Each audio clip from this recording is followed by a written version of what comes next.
Welcome everyone to another interview. We're very excited to be starting a new series on reconciliation. We're kind of doing a little thing with Duke Summit Institute of Reconciliation, which I'll talk more about at the end. But today we have David Anderson Hooker with us, joining us from the States. Welcome, David.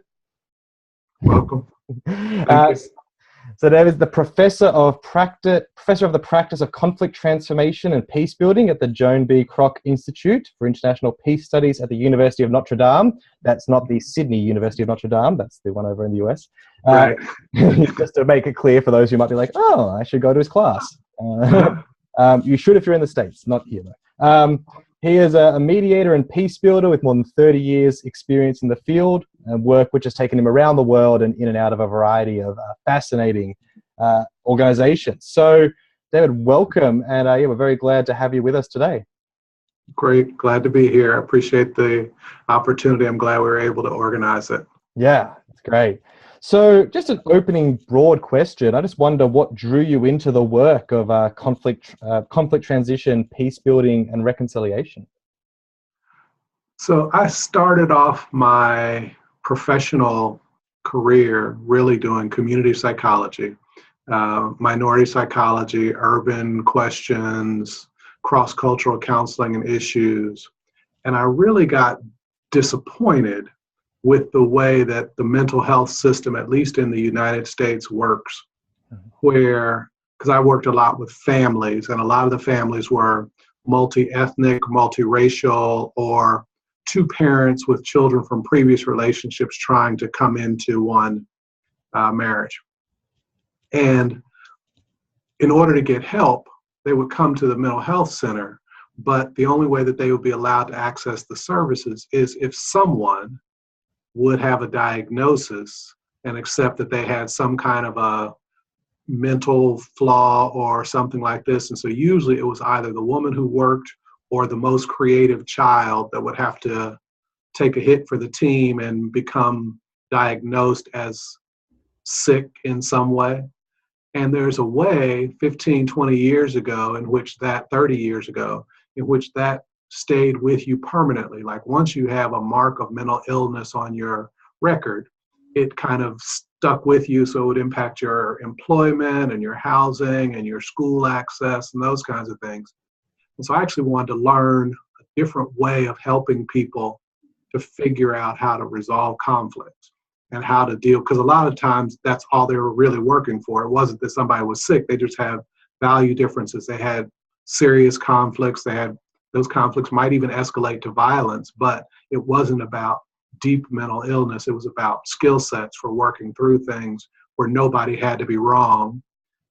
And so I went off to learn another model of helping people, and that was really mediation. That was my beginning of looking at mediation, and then processing that through all kinds of other systems, school systems, community, business disputes, and eventually on to large community, environmental, global, post-war kind of conflicts.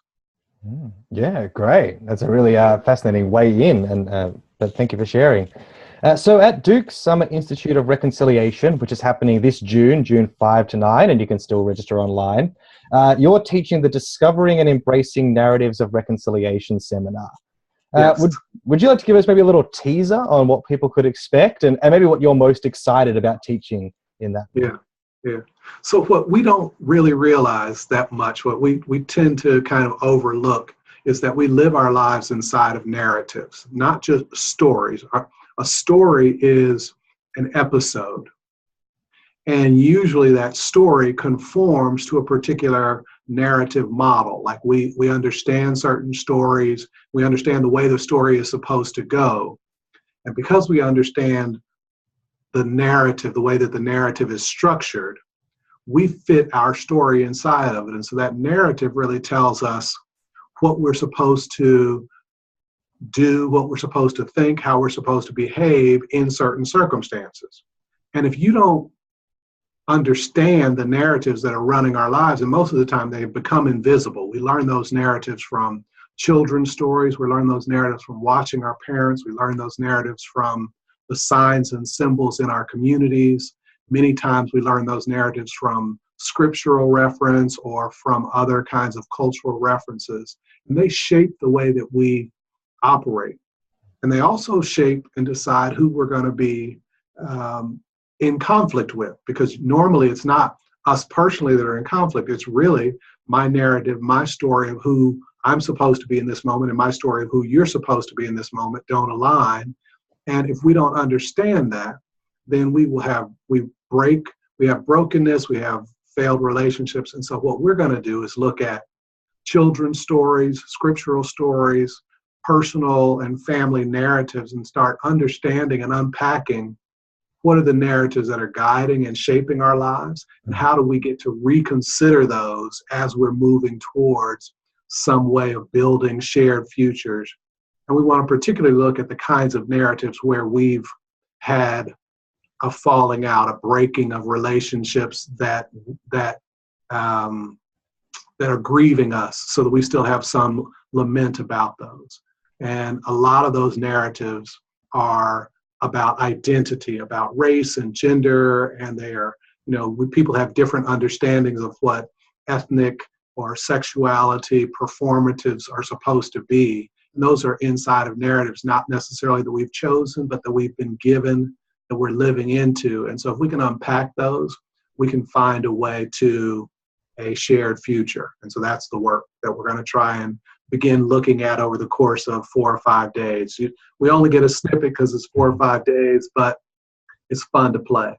Yeah, that sounds fantastic. I mean, that really would be great. That's going to be a hard choice for people there when they look at yours and so many of the others going along, but that's one to check out. So picking up your focus on narratives, you gave a talk at Duke in early 2016, and you said that reconciliation processes often stand on facts.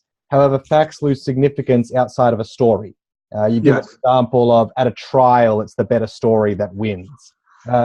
So I was wondering how this understanding of story and narrative shapes your take on, or perhaps response to, the US election, where President-elect Trump was able to play kind of fast and loose with facts because he had a story that resonated with at least a portion of the population. I just wonder if you're on that. Well, my sense is that if you have in the practice, I'll say it this way, in the practice of law, we were always told that a good story will always overcome bad facts. And so if I can tell a jury a story that they want to believe, then they will ignore the facts that disagree with the story that they want to live inside of. And I think that in this past election, what the president-elect was able to do was to tell a story about people who were marginalized, people who were disregarded, people who were in some way disrespected. That was the narrative that he constructed. And they felt that, they resonated with that. And so then the facts that he offered, the evidence that he offered in support of it, and the evidence that he offered for his response and his formula could be completely unbelievable. But you could still buy into the story, so you would ignore anything that he said that had no actual, even tangential relationship to a shared set of, factual understandings of the way that the world works. And he could absolutely move through with that. And so people bought the narrative, and they're trying to live into the narrative. And that's going to be the challenge as the facts become more and more undeniable. How, if at all, does the narrative or does the story continue to resonate with them? And that's what we'll start finding out, soon enough. Yes, very interesting to see how it all plays out. And scary. So another element of story you touched on was the way we inherit narratives, and that these are often formed in the wake of a trauma. You're drawing out the power of these narratives, and you mentioned how even if we break down structures but still believe the story, we just make new structures to support the same story. You gave the example of the way kind of slavery morphed into Reconstruction and continues through mass incarceration today. And you were saying just before that, a lot of the narratives, we don't even see them. They're invisible to us because of the way we interact with them as a child. So this is a huge blocker to reconciliation, I imagine, because without the the deconstruction of oppressive structures, it's kind of doomed to be a kind of shallow plastering over. So how do you go about recognizing the genesis of our narratives? How do we find new stories to replace those that are harmful? Yeah. So one of the things that I like to do is what we call either 5 whys or 9 whys back, where you ask, look at a structure. This is the thing about systems and structures. They're only there because they make sense inside of a narrative. They make sense inside of a particular narrative structure. When the narrative collapses, the system will absolutely fade away because it loses its sense. It loses its attachment to sense making. And so we ask, why is the system the way it is? And whatever the explanation is, we can ask, well, why is that? Well, why is that? And what we notice if we get far enough back, and it's not just asking why, it's like sometimes you have to ask, why does that matter? How did that come to be? Because most of our arrangements are socially constructed arrangements that we didn't necessarily, there's not a essential character that requires things be the way they are. They could be different. But the way that they are is also usually passed down with a particularized set of facts and history and folklore and mythology to explain it. And so you have to look at both the legacy, the history, the folklore, the mythology, the lies that have been used to explain the system, and the structure of the system to see how it got to be that way and realize it could be some other way, right? It could have been some other way. And so then what's the narrative that keeps it this way? And then we can invite ourselves to consider what are unique other possible narratives, what is a preferred narrative, and then what would be the system structures, relationships, resources that would be necessary to allow us to choose on a regular basis to live into a new narrative. Because you just develop a pattern and practice, a habit almost, of living in a particular set of narratives. And so to choose a different one, a preferred narrative, is also going to be forming a new habit. You never break a habit, you only replace it with another one. And so the stories that we choose to live into, which guide our relationships, our resource distribution, the structures and how we relate to them, all of that is just, it becomes habitual. It's socially constructed, it becomes habitual, and we can choose with some recognition of possibilities. We can choose a different set of ways of being. Yeah, great. That's a great challenge. Thank you for that, articulating that. So in Australia, where we're coming from today, the reconciliation process was often criticised for attempting to suppress or ignore the pain of historic injustices inflicted upon the Indigenous population, kind of by continually calling for like national unity. That was always, hey, we got it. National unity is the importance of, we kind of focus too much on the past. That's going to put that in jeopardy, so to speak. So reconciliation was just accused of kind of ignoring wrongdoing and culpability and almost being a kind of second injury. Now, what I find helpful about your conception of reconciliation is your work on interconnectedness and the difference between a shared vision of the future and a vision of a shared future. Could you explore that a little for us, and perhaps even in light of your work as a mediator and peace builder? Sure.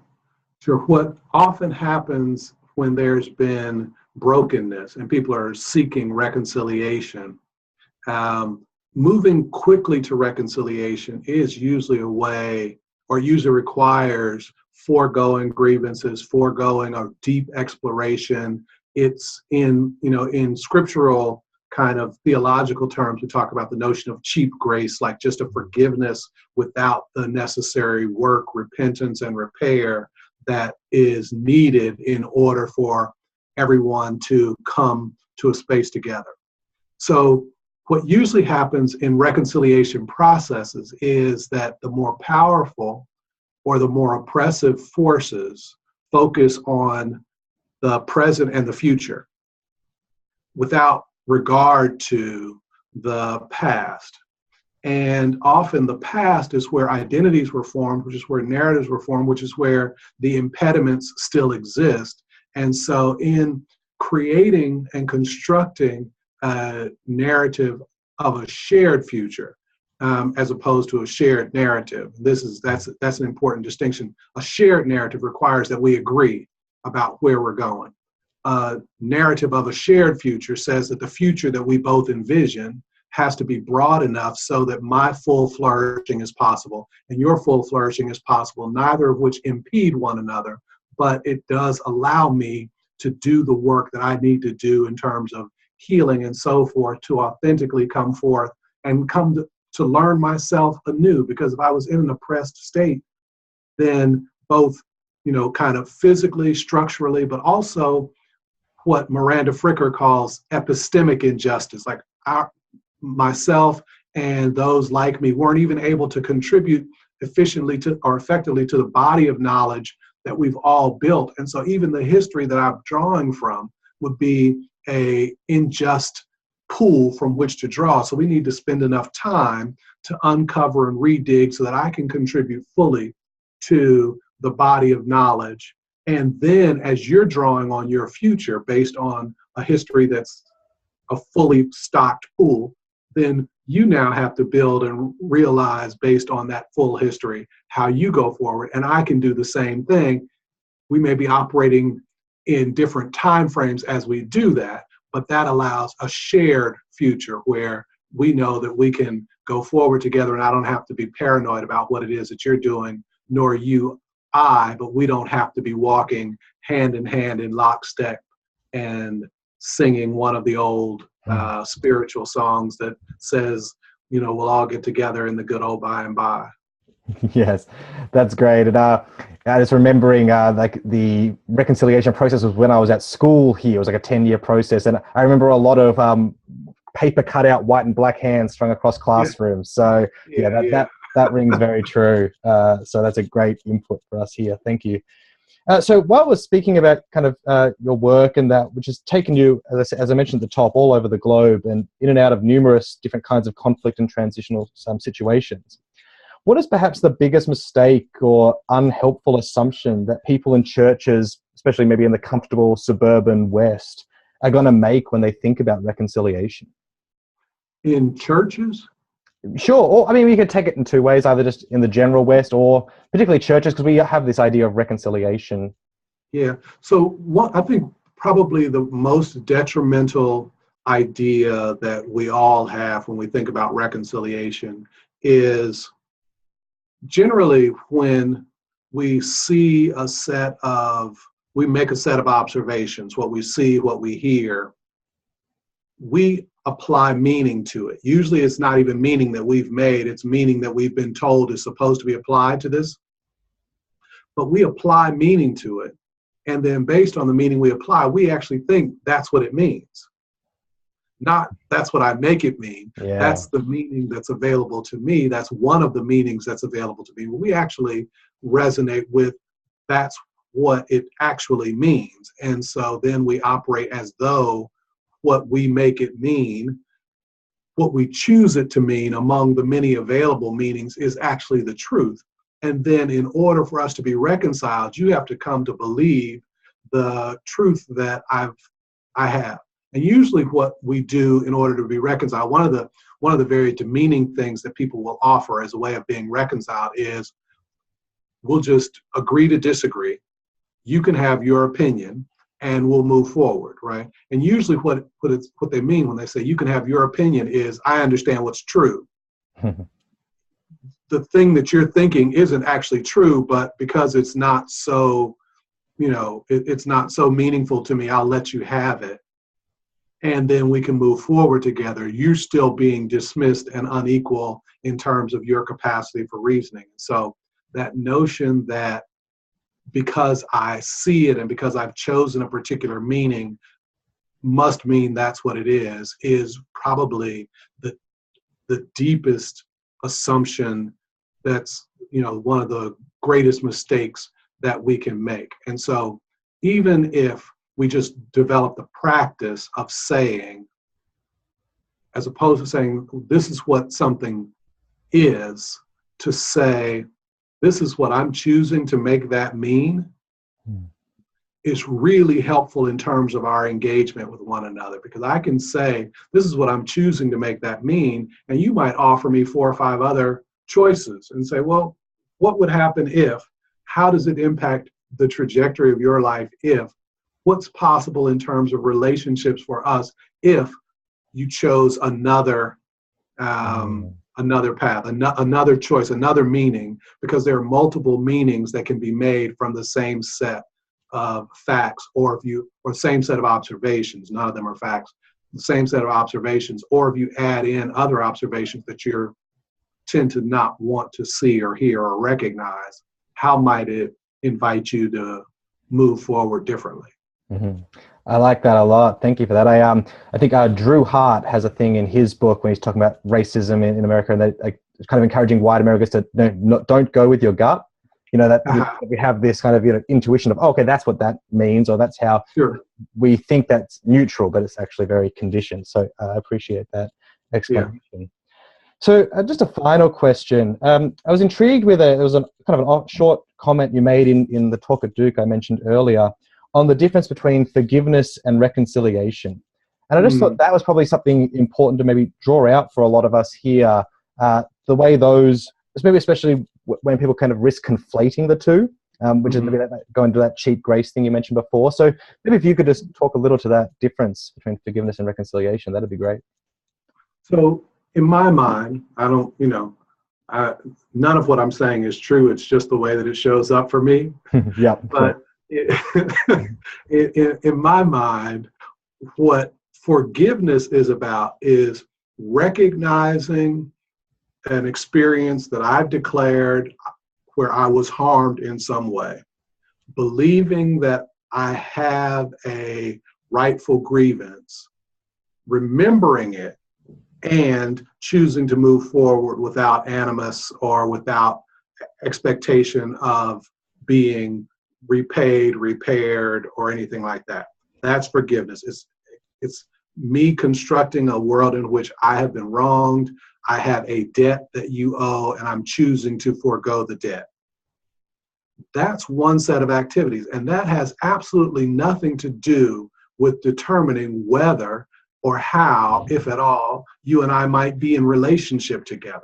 Reconciliation is also about the restoration of relationships and restoring someone to a place of previous esteem, or establishing a new place of proper and relatively high or equal esteem where we might go forward together, which is a completely different work. I can let go of a debt and say, you never owe me. We're done. We're finished. But we don't have to be in relationship. I just don't carry that debt with me, right? And the problem is I can also reconcile with you and be in a place of, kind of a sense of equality, but have never let go of the sense that you still owe me. And so then we've got this this kind of impediment, this third party in our relatedness, which is the debt, which is either unrecognized or unresolved. And so those two need not go together. And often people try to conflate them, and people won't forgive if they believe that it also requires them to continue in relationship and be reconciled.